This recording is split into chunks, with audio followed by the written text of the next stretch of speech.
ko para mag-grocery sa akong mga baligya na mango float ug buko.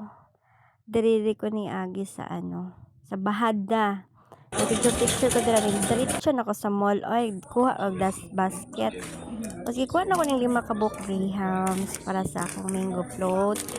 Every Sabado lang jud lang akong pagbuhat, i-deliver na ko sa mga suking mga butan na maka tanggal og kuan.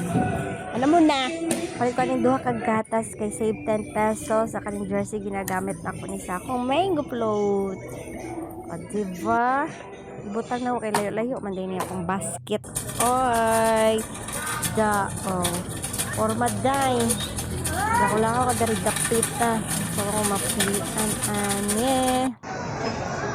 Karon ipilo ko ani diri kay dami tao na mga melty na cheesecake daw. Loaded daw siya. Tiluwan na ko tag 150 na. Tambay sa kadiri kay waiting ba no itawag ang pangalan. By number man gud.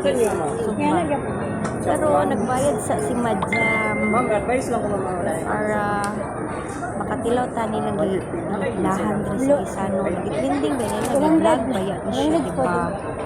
Na pagka human ana nakagbayad, nabidyohan ang TL na bantayan. Apil jud siya ay. Na mao na ni gipangalan akong pangalan, ipatawag ang pangalan Yani tapos number 2 ko, payment paid, and this is it. Thank you so much.